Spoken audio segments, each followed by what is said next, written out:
오늘 우리가 읽은 이 본문은 아마 우리에게 친숙한 본문일 것입니다. 우리뿐 아니라 아마 한국교회적으로도 굉장히 익숙한 본문일 것인데요. 그러나 오늘 한국교회의 형편을 살펴보게 되면 이 본문을 잘 알고 있는 게 과연 맞기는 한 걸까 싶을 정도로 의문이 들 때가 많이 있습니다. 오늘 본문에서 예수님은 너희는 세상의 소금이다라고 말씀하십니다. 우리는 이 구절을 들을 때 소금의 다양한 기능에 대해서 떠올리곤 합니다. 소금에는 부패 방지의 기능이 있고요, 또 맛을 내는 가미의 기능이 있고요, 또 사람 몸에 들어가서는 체액 평형을 조정하는 기능이 있다고 합니다. 그리고 살균 기능까지 있다라고 하는데요. 그런데 본문은 소금의 다양한 기능에 초점을 맞추기보다는 소금이 세상 안에서 세상과 어떤 관계를 맺고 있는가 하는 소금의 그 역할에 대해서 생각하도록 우리를 이끌어 갑니다.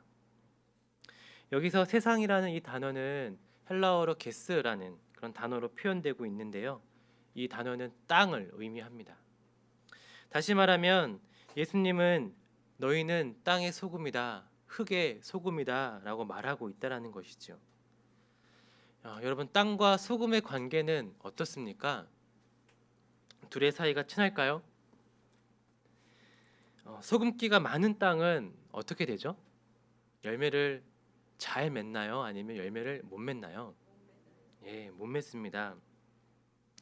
소금기가 많은 땅은 쓸모없는 땅이 됩니다. 곡식이나 열매를 낼 수 없는 그런 땅이 되어버리고 맙니다.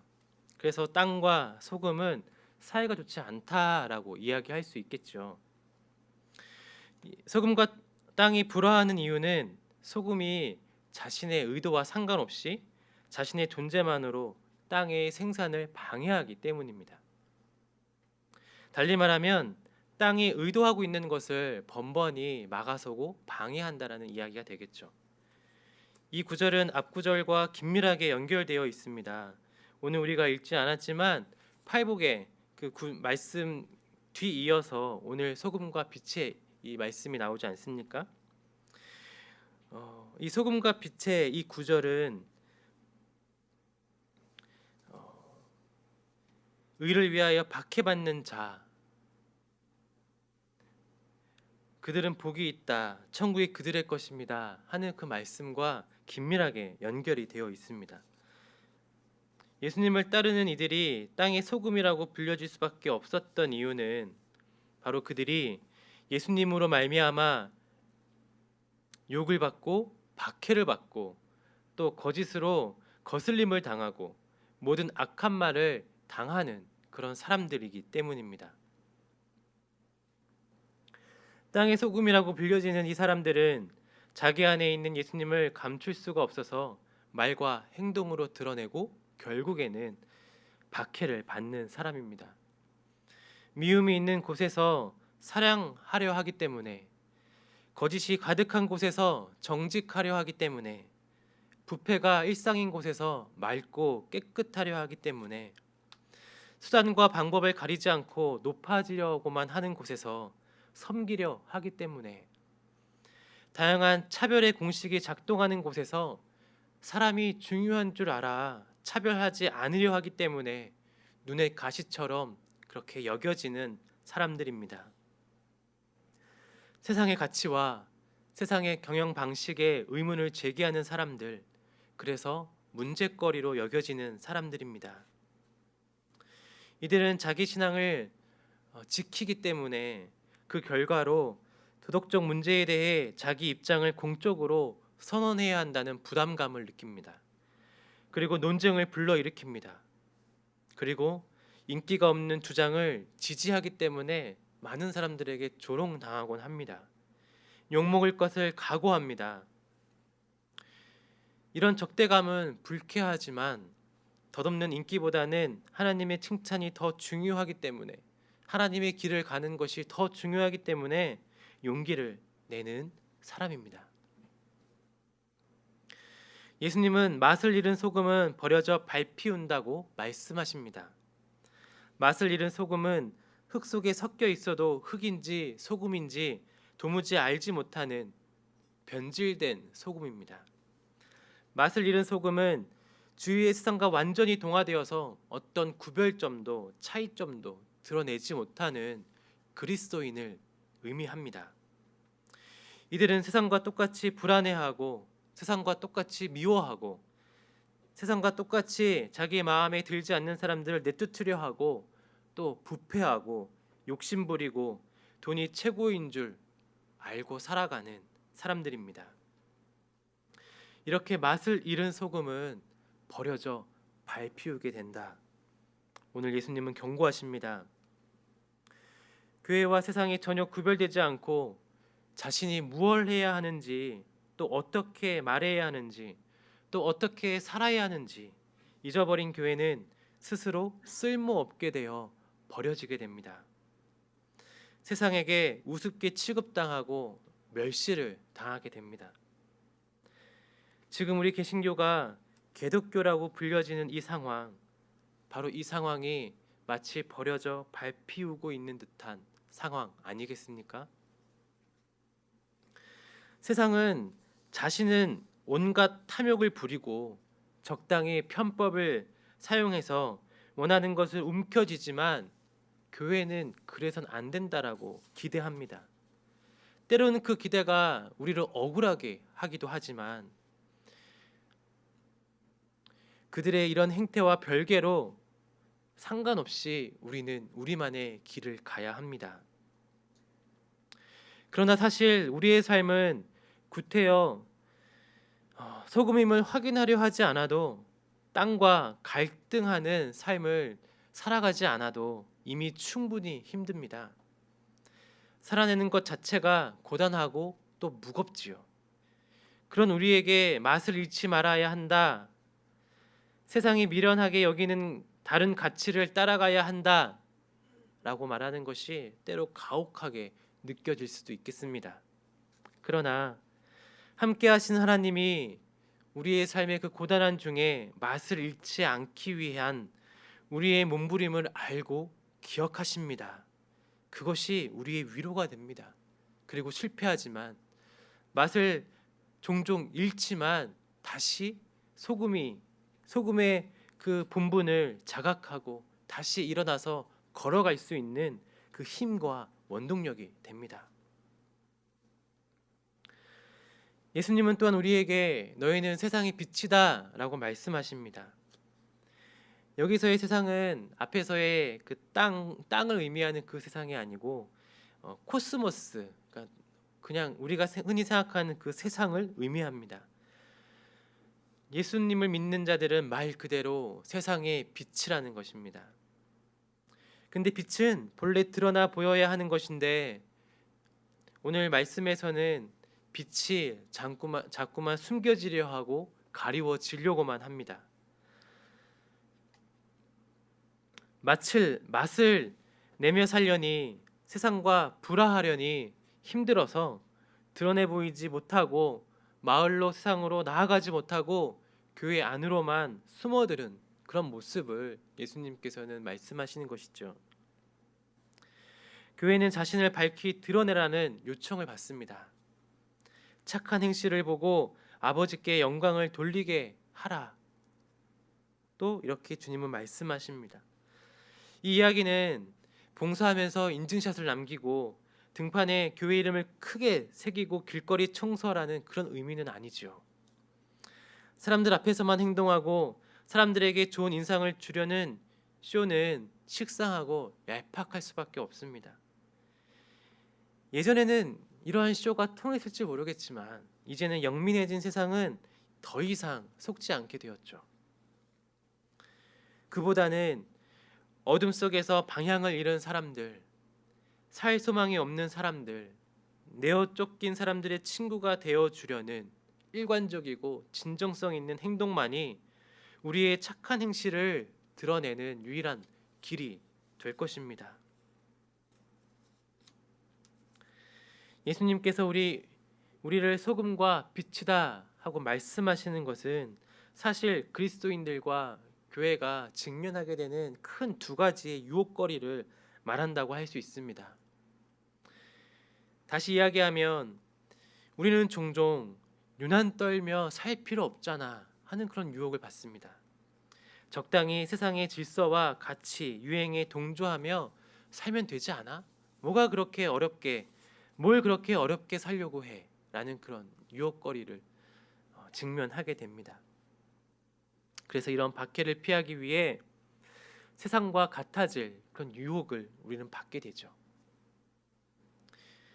또 두 번째로 우리는 맛을 잃어버리지는 않았는데 맛을 잃지 않은 상태로 마을로 나가고 세상에 나아갔을 때에 당하는 그런 고통과 그런 공격이 너무나도 괴로워서 마을로 또 세상으로 나아가려고 하는 우리의 그 발걸음을 포기하고 싶은 유혹을 받게 됩니다.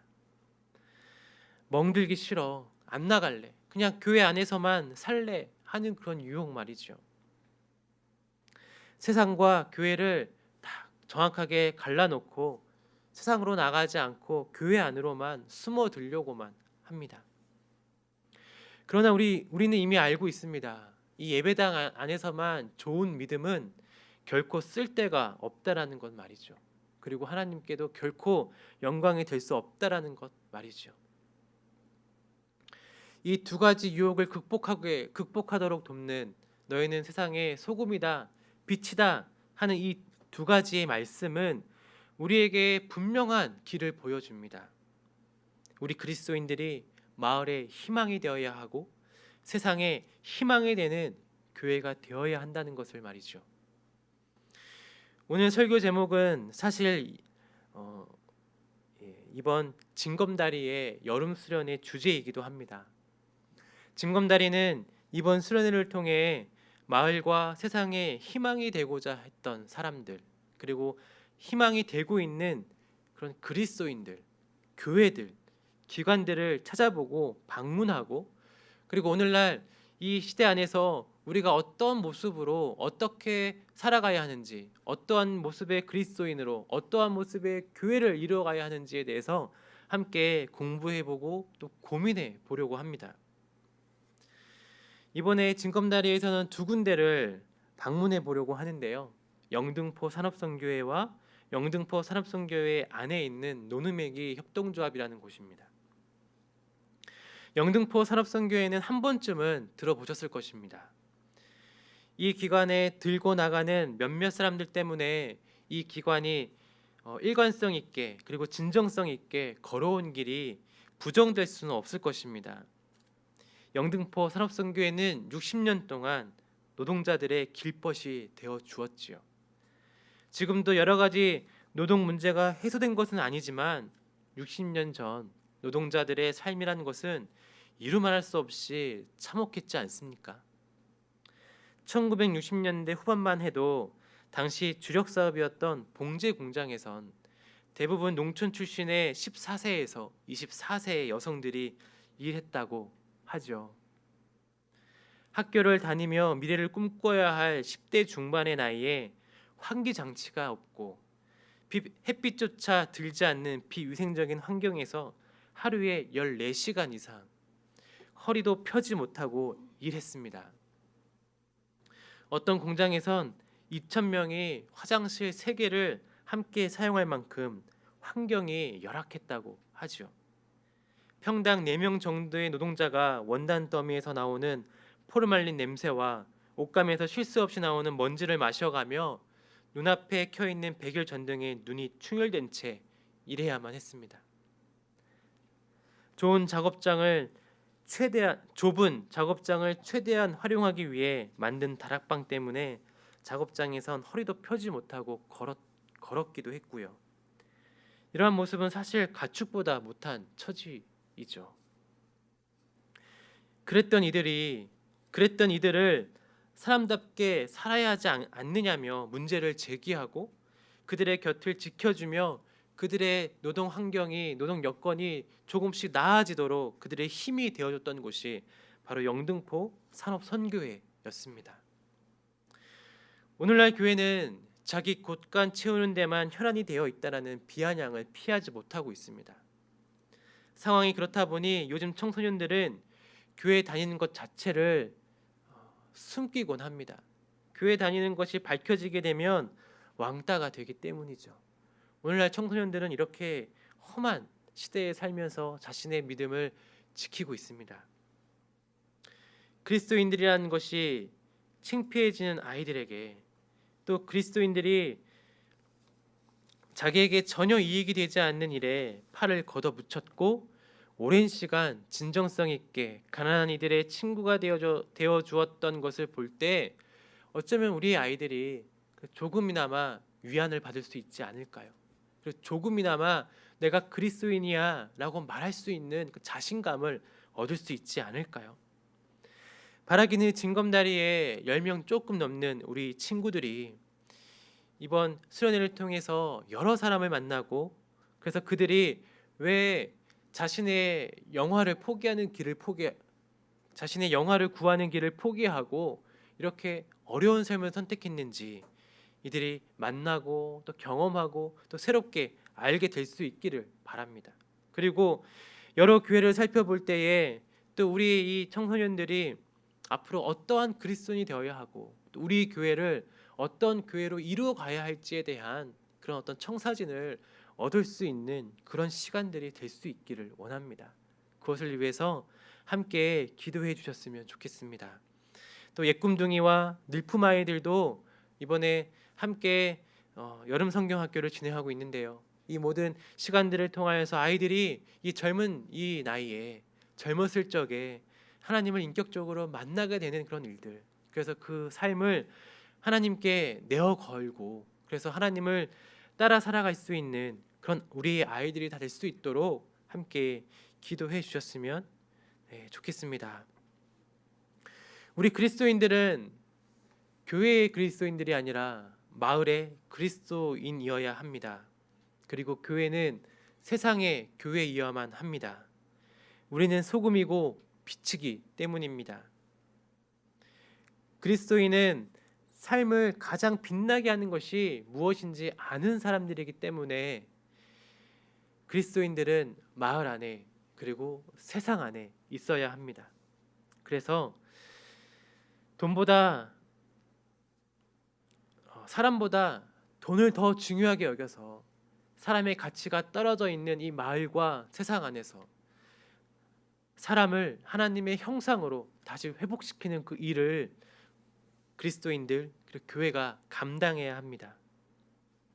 생명과 평화와 정의보다 성공과 출세가 우선시된 이 마을과 세상 안에서, 그래서 우리 그리스도인들이 생명이 더 중요하고 성공보다는 평화가 더 중요하고 출세보다는 정의가 더 중요하다라고 그렇게 이야기해 줄 수 있어야 되지 않겠습니까?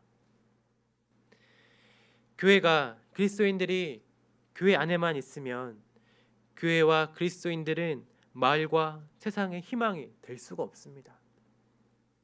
간절히 바라기는 우리도 지금껏 애쓰고 수고해 왔던 것들을 계속해서 우리가 간직하고 또 발전시켜 나가면서 마을과 세상에 희망이 되는 그런 교회들이, 그런 교회가 그리고 그런 그리스도인들이 다 될 수 있기를 간절히 바랍니다.